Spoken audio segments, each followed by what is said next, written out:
Hello guys, welcome to another unboxing video by Tanmoy. My name Tanmoy Pal from Kalna, West Bengal. আশা করি আপনারা সবাই ভালো আছেন কারণ আমি জানি আপনারা সব সময় ভালোর দলে। সো আজকে আমি আনবক্সিং করতে যাচ্ছি নয়েজের জেস্ট ব্লুটুথ 3 ওয়াট স্পিকার। এটা আমি ফ্লিপকার্ট থেকে পারচেজ করেছি মাত্র 999 টাকায়, যার লিংক ভিডিও ডেসক্রিপশনে পেয়ে যাবেন। তো আমি এই স্পিকারটা কেনার আগে অনেকগুলো স্পিকার সম্বন্ধে নলেজ গেইন করেছি, কম্পেয়ার করেছি, তারপরে এই স্পিকারটা আমার কাছে বেটার বলে মনে হয়েছে, তাই আমি এটা নিয়েছি। তো দেখা যাক কি হয়। তবে আরেকটা কথা বলে দিই, এই স্পিকারটায় আমি কিছু মেজর প্রবলেম ফেস করেছি যেটা আমি ভিডিও লাস্টে বলবো। সো এই স্পিকারটা বেসিক্যালি 2021 এর 20 মার্চ লঞ্চ হয়েছে। তো এই লুকটা আমার কাছে খুবই প্রিমিয়াম লেগেছে। তো এই ভিডিওতে আমি টোটাল 6টা ধাপে আপনাদের এই স্পিকার সম্বন্ধে বলবো। ফার্স্ট হলো unboxing, second design, third build quality, fourth features, 5 sound test and 6 opinions. তো ভিডিও শুরু করার আগে আমি বলবো প্লিজ সাবস্ক্রাইবার বাটন এবং বেল আইকনটা প্রেস করতে ভুলবেন না। তো চলুন শুরু করি।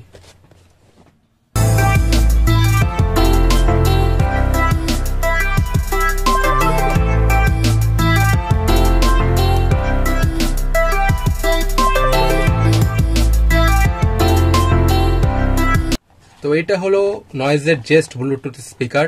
বক্সটা খুবই চমৎকার, স্কোয়ার শেপের মধ্যে গ্রিন কালার। তো এখানে দেখতে পাচ্ছেন ওপরে নয়েজের ব্র্যান্ডিং করা আছে, আর পেছনে লেখা আছে 3 watt sound output, TWS support, 8 hour total play time and dual EQ. আর নিচের প্রাইসিংটা লেখা আছে 1999, বাট আমি এটা 999 টাকায় পেয়ে গেছি। আর এর পাশেই লেখা আছে www.gonoise.com ওয়েবসাইট অ্যাড্রেস। এবার চলুন দেখি ইনসাইড দ্য বক্স কি কি পাচ্ছেন।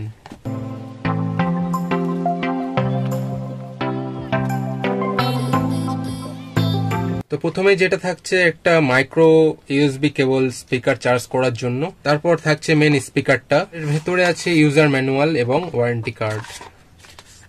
পয়েন্ট নাম্বার 2, তো এই ডিজাইনের কথা বলি, এটা আমি মস গ্রিন কালারে নিয়েছি। তো স্পিকারের উপরে দেখতে পাচ্ছেন একটা নয়েজের লোগো বসানো আছে, আর এর সাইজটাও দেখতে পাচ্ছেন আমার পুরোপুরি থাম্বের মধ্যে চলে এসছে।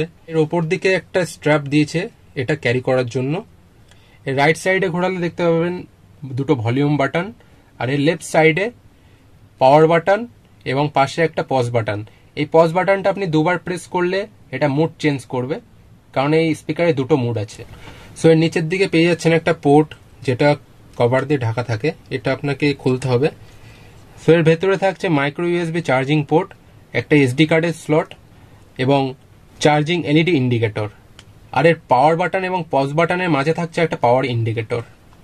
আর পেছন দিককে ঘোরালে দেখতে পাবেন বেজ রেডিয়েটরের উপর নয়েজের ব্র্যান্ডিং।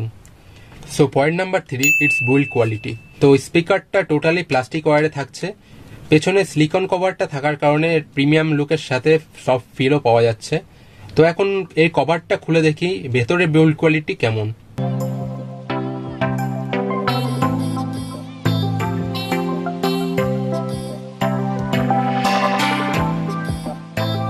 তো আপনারা এখানে দেখতে পাচ্ছেন পুরো প্লাস্টিক ম্যাটেরিয়ালই ইউজ করা হয়েছে, আর বাটনের ওপর রাবারের কভার লাগানো আছে। সবকিছু মিলিয়ে এর বিল্ড কোয়ালিটিটা খুবই সুন্দর এবং ফিনিশিংটাও দারুণ। পয়েন্ট নাম্বার 4, এর ফিচার সম্বন্ধে জানা যাক। এর পাওয়ার আউটপুট হলো 3 ওয়াট, আর ব্যাটারি লাইফ বলতে কোম্পানি দাবি করে 70% ভলিউম দিয়ে আপনি 8 ঘন্টা চালাতে পারবেন, কিন্তু 8 ঘন্টা না চললেও এটা 5-6 ঘন্টা আপনি পেয়ে যাবেন। এর ব্লুটুথ ভার্সন হলো 5 পয়েন্ট, ওয়্যারলেস রেঞ্জ পেয়ে যাচ্ছেন 10 মিটার। আর এর সাথে সাউন্ডের দুটো মুড থাকছে, একটা হলো নর্মাল মুড আর একটা বেস মুড। আর এছাড়া এতে ওয়্যারলেস স্ট্রিমিং করতে পারবেন ব্লুটুথের মাধ্যমে। আর কোম্পানির দাবি হলো এটা ফুল চার্জ করতে আপনার 3 ঘন্টা সময় লাগবে। কোম্পানি তার কথা রেখেছে, কারণ অনেস্টলি 3 ঘন্টাতেই ফুল চার্জ হয়ে যাচ্ছে। এর সাথে IPX4 এর রেটিং দেওয়া আছে, তাই হালকা ওয়াটার স্প্ল্যাশের কোনো প্রবলেম হবে না।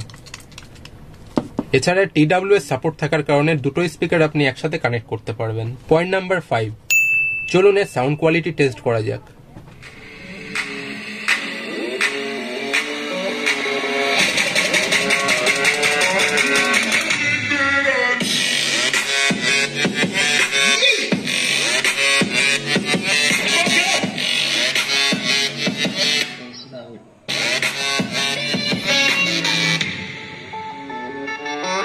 Yeah.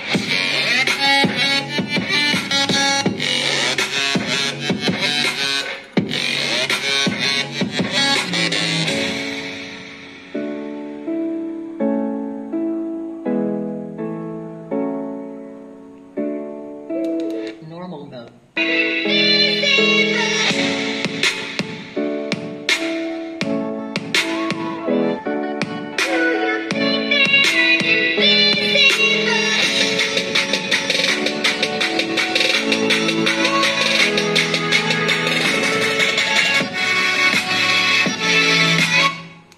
Bass mode.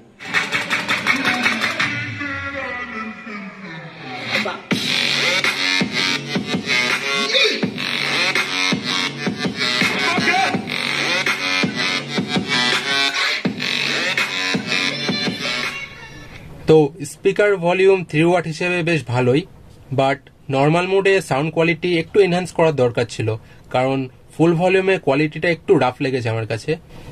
But base মোডে ভলিউমটা নর্মাল মোডের থেকে একটু কম, মোটামুটি একটা মাঝারি আকারের ঘরে ভালো মতো ভলিউম পেয়ে যাবেন। তো গাইজ, আমি আপনাকে প্রথমেই বলেছিলাম এর একটা মেজর প্রবলেম আছে। তো এর প্রবলেমটা হলো কোম্পানি বলছে ব্লুটুথ কানেক্টিভিটিতে ফোনে কথা বলা সম্ভব, বাট আমি ট্রাই করলাম কিন্তু ফলাফল খুবই হতাশাজনক, কারণ অপর সাইডে যে পার্সন আমার সাথে কথা বলছে সে ঠিকঠাক শুনতে পাচ্ছে না, মাঝে মাঝে কথাগুলো একটু কেটে কেটে আসছে। তো এটা আমার কাছে একটা মেজর প্রবলেম বলে মনে হয়েছে। এখনো পর্যন্ত কোনো রিভিউয়ার এই বিষয়টা লক্ষ্য করেনি। এখন আমি বুঝতে পারছি না যে এই প্রবলেমটা কি শুধু এই পার্টিকুলার স্পিকারের জন্য নাকি কোম্পানি সব স্পিকারে এইটা হয়। তো গাইজ, আপনাদের জানা থাকলে আমাকে একটু কমেন্ট সেকশনে কমেন্ট করে জানাবেন। সো গাইজ, এই ছিল টোটাল রিভিউ। আশা করি আপনাদের পুরোটা বোঝাতে পেরেছি। ভালো লাগলে লাইক, শেয়ার এবং সাবস্ক্রাইব করে দেবেন। আবার দেখা হবে নতুন কোনো এক্সাইটিং আনবক্সিং ভিডিও নিয়ে। ততক্ষণ পর্যন্ত ভালো থাকবেন, সুস্থ থাকবেন আর ভালোর দলে থাকবেন। Thank you.